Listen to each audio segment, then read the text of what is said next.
Salut à toutes les chocolatines et les pains au chocolat. Salut, salut. Alors on se retrouve aujourd'hui pour une vidéo de présentation moto. Alors ça fait un moment qu'on devait la faire depuis le début de la chaîne presque. Voilà, carrément depuis le début, vu que c'est une moto qui m'appartient. Ouais. Depuis maintenant 10 ans, je pense, je peux dire ça à peu près. 10 piges, pas loin du moins. Et que j'ai modifié moi-même. Donc on vous la présente enfin aujourd'hui sous le soleil. C'est un style café racer qu'on dit. Tout à fait. Style café racer, et on va vous montrer moi, ma vision de la chose, on va dire. Allez, c'est parti. Voici la moto. Alors c'est quoi? Une Honda. Tout à fait. Alors moi, ce que j'ai fait, j'ai mis, en fait, il y a nulle part, il y a marqué Honda. J'ai enlevé tous les sigles Honda, etc.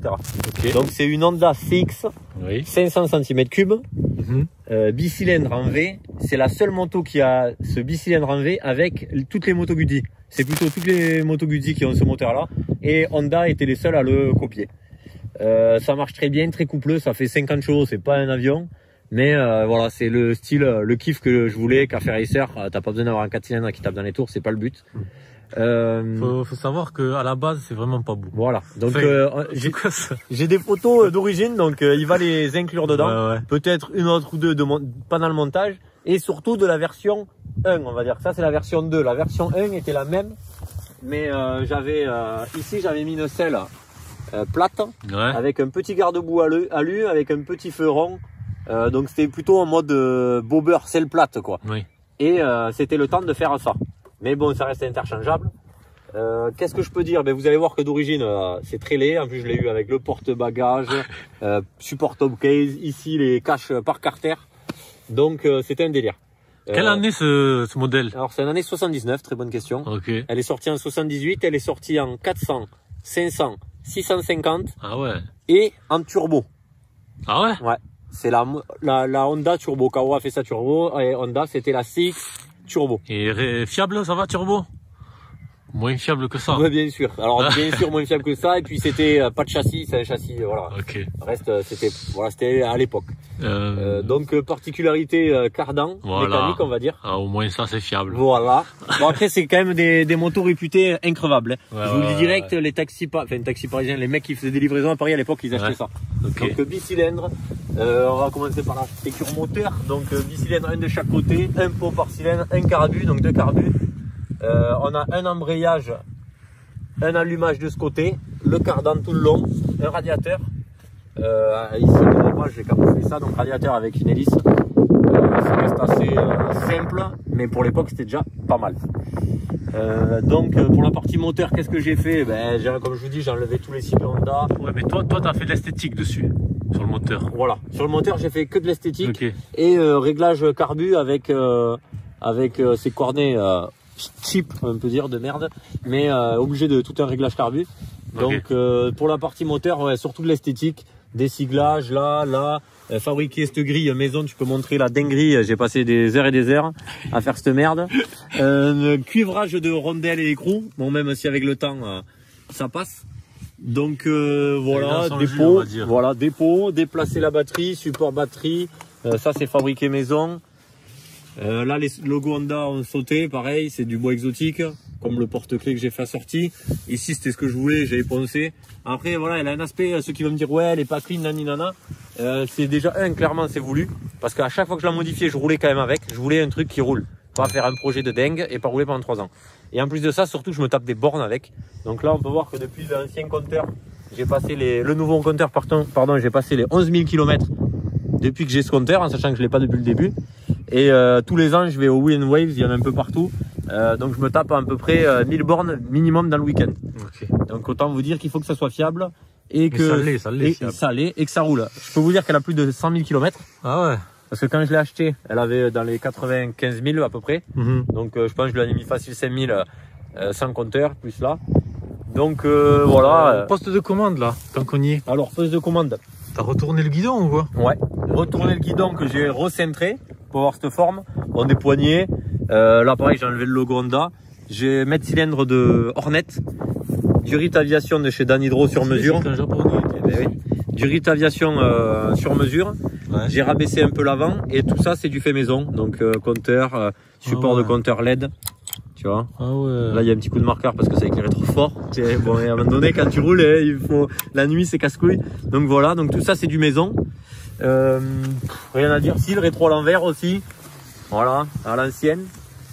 Sur l'avant, eh ben, pareil, j'ai changé le feu. Pâte maison. C'est du verre. Big up à Daytona. Voilà. Pâte pareil, neuve. Petit clignotant qu'on peut voir ici à LED parce que je voulais que ça reste discret. Ampoule jaune, bien sûr. Je voulais que ça reste discret. Merde, c'est pas celui-là. Bon là, il y a peut-être pas le, c'est pas violent peut-être parce qu'il n'y a pas le contact, mais okay. C'est pas le moteur, je sais pas. Qu'est-ce qu'il y a à l'avant, double disque? Ah ouais, moi j'aime bien la particularité des durites là. Elles viennent en haut, ah comme oui. ça fait une sorte de T. Alors heureusement que c'est mes amis chez Danhydro parce que voilà, il y a un T. C'est bizarre ce truc. Hein, ben c'est pas bizarre, c'est juste un. non mais c'est logique d'un côté. Oui, oui, bah oui. Mais à l'économie maintenant ils mettent deux durites là, dégueulasses. Okay. Alors là c'est un répartiteur, ils appellent ça, ouais. qui répartit le freinage. Donc heureusement que c'est mes amis chez Danhydro parce qu'ils m'ont fait un très bon prix parce que ça fait faire 3 durites. Donc oui. banjo, donc je raconte pas le tarot. Ok. Donc à l'avant double disque. Oui. Pendant longtemps j'ai voulu les faire percer et tout, mais ça m'a un peu passé. Bon, avec les petits bouchons, piston, tuning. J'ai toujours kiffé ces jantes, la partie un peu leu, tu vois, toi qui perfectionne la mobilette Peugeot. Donc quand ça roule, c'est pas mal. Et puis c'est en deux parties, donc il y a le cerclage en alu, ici en tall paint. Voilà, moi je trouve ça joli, ça m'a toujours plu. De toute façon les CX à la base, voilà, ça a quand même. Je suis parti là-dessus, je peux vous le dire aussi, à une époque où les cafés racers c'était pas la mode. Moi j'ai fait cette moto pour rouler avec un club de moto ancienne. Ouais. Je voulais un truc fiable, je voulais une moto Guzzi, mais tout le monde m'a entre guillemets déconseillé. Donc je suis parti là-dessus et j'ai fait ça pour rouler avec les papis en ancienne. C'était pas encore la mode du café racer. Et je suis parti pour faire un truc café racer de l'époque. Qu'est-ce que c'est? C'est pas les trucs tuning qu'on voit dans tous les sens. Si tu te poses la question, toi Gouka qui est derrière la caméra, les café racer à la base, déjà ça vient d'Angleterre, c'était des motos trafiquées. Les mecs ils se rejoignaient au bar. Du coup c'était en fait c'était les motards des bars si tu veux. Et ils se tapaient la bourre. Ils avaient une ligne droite ici et là, et ils se tapaient la bourre, ils faisaient un demi-tour, ils venaient. Celui qui arrivait avait gagné en premier. Donc le but, ils prenaient des vieilles motos, qui n'avaient pas de sport, qui n'étaient pas sportives, ils allégeaient au max, ils préparaient le moteur, et ils essayaient d'atteindre le town, ça veut dire les 160 km/h, pour eux c'était les 100 miles. Ok. Du coup, à l'époque, quand t'arrivais, si je te parle, c'était en 1960, je crois, même à 50. Donc, c'était après-guerre. C'était un délire d'arriver à 160 km/h, c'était la folie. Ouais. Donc, je peux vous dire que je l'ai poussé à 160 km/h. Ok. Je suis fier de moi qu'elle les atteint. Et que c'est pour ça qu'elle a ce style vieillot. Je la brique pas, je la lave pas trop. J'aime bien, moi, qu'elle soit pas neuve. En tout cas, ça sent la robustesse, je dirais. Ouais. T'as vu le cadre, comment il est. Et puis même, et puis il a un style architecture, tu vois, déjà c'est bon. Ça paraît vieux, mais tu vois, t'as un moteur autoporté. Ouais. Tu vois, toi t'aimes bien ça. Oui. Donc moteur autoporté. Le bloc, il est, comme tu dis, ultra solide. Ça a quand même un refroidissement liquide, là vous pouvez voir d'ailleurs. Mais bon, ça c'est camouflé quoi, ça fait pas trop récent quoi. Je peux vous dire que j'ai rajouté ça aussi pour la température d'huile. Bah, c'est stylé ça. Parce que j'ai viré la température d'eau, donc avec ça je regarde l'huile. Ça me donne une info. Bon, des petites merdes comme ça, j'ai poli. Voilà, à l'époque ça brille un peu plus forcément, mais ça agit.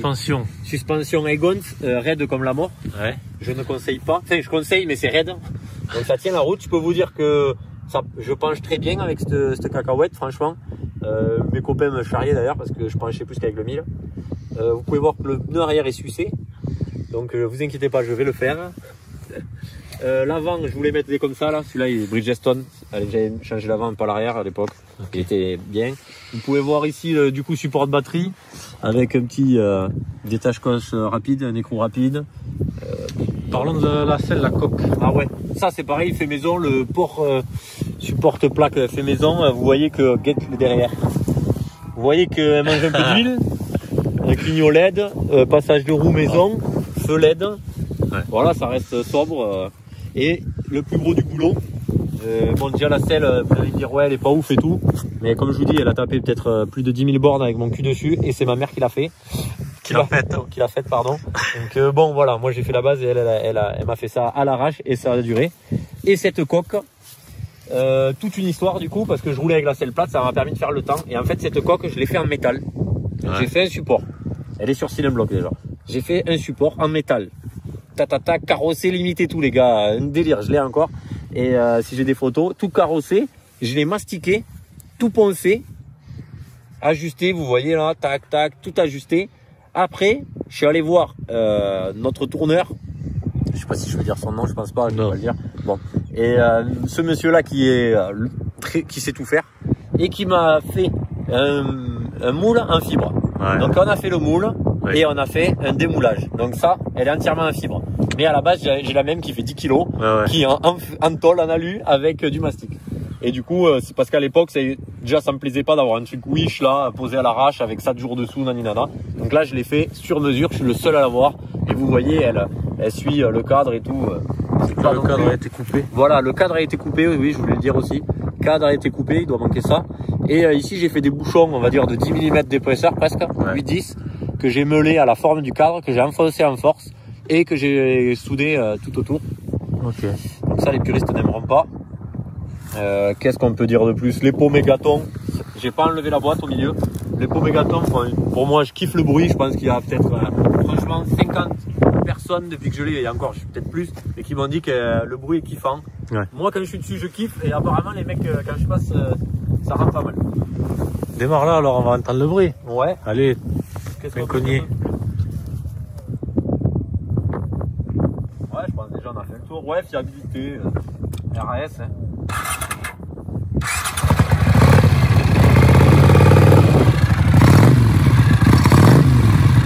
On est à froid, hein. C'est plus chaud. Là maintenant. Allez, va pas trop. Ah si, le verre est. Elle a déjà été repeinte. Quand je l'ai acheté, elle était ce verre là. Du coup, j'ai fait au Spectrum, je sais pas quoi, et j'ai repeint la coque, le même verre, le verre de ce verre. Le garde-boue est en aluminium devant aussi. Là, c'est un truc que je tenais, ça fait vraiment tienne quoi.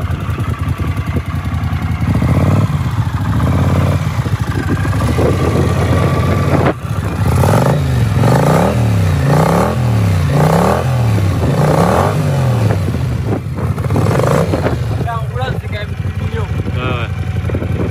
Ça va pas forcément le même bruit, mais. Ouais, voilà. Après, qu'est-ce que je peux dire? Que chez nous, il y avait le Will & Waves qui était très bien, mais c'est devenu un peu bobo. Même si je les remercie parce qu'à chaque fois, je suis selected. Donc, je peux me garer en plein milieu du truc et tout. Je galère pas. Donc, pour ça, c'est très bien. Mais ouais, ça se perd un peu tous ces trucs-là, un peu cool. C'est comme les festivals. Voilà, ouais. Ils grossissent et puis ça devient plus pareil. Voilà, c'est ça. Clairement, c'est ça. Comme il a tout expliqué en 2 mots. Est-ce que tu as des questions? Non, on s'excuse pour le vent s'il y en a dans la vidéo. Qu'est-ce que je peux dire? Ouais, déjà tout pareil, un truc qui a rien à voir, mais un peu toujours bien équipé, même si je suis un jean, c'est coquet, des bonnes chaussures et cuir, je le dis parce que même si je roule en casque jet, c'est bien de la sécu. Bon alors, nous revoilà dans les arbres. C'est pas des cerisiers, ça si? Non, ça c'est des... Oh, ça sent bon. Je pense au mec de Paris là. Qu'est-ce que c'est ça? C'est pas des cerisiers, c'est des abricotiers. Ouais, ou des pruniers peut-être. Peut-être des pruniers, ouais. Donc vous avez vu comment ça roule, le son, tout ça. J'espère que la qualité sera bonne. Ben voilà quoi. Hein. Balancez le commentaire comme d'habitude. La vidéo de présentation de la Honda sera faite. Yes. Enfin, on peut dire. Vous aurez l'occasion de la revoir certainement. Bien sûr, et au plaisir ceux qui sont dans le même délire. Voilà, c'est les commentaires, dites votre avis, quelle base vous aurez fait vous. Voilà, balancez. Moi je fais ça depuis des années. Ceux qui en ont des cafés racers, dites ce que vous avez. Si vous êtes du coin, pourquoi pas les filmer carrément. Ouais, c'est clair. Puis surtout qu'on a dû se croiser dans les événements du coin, ça fait peut-être au moins 5 ou 6 ans que je vais à Biarritz avec, et là où il y a énormément de monde, plein d'histoires à raconter. Donc on vous laisse là-dessus. Ouais. Et on vous dit à la prochaine, et surtout n'hésitez pas de nous rejoindre sur les réseaux sociaux. Bien sûr, Instagram. Facebook, Instagram. Et YouTube, on aimerait bien arriver à 10 000. Hein, pour nous soutenir, nous les gars. Ah ouais. Toujours autant de projets, toujours... Qu'est-ce qu'il m'a dit aujourd'hui? C'est quand que tu vas t'arrêter? Ah ouais, putain, il a rajouté des pièces encore là. Un peu plus de moi. Mais bon, ouais, booster, écoute, vous savez, les mobs, les motos, on s'arrête jamais. Voilà, on vous dit à la prochaine. Allez, à la prochaine. Salut à tous.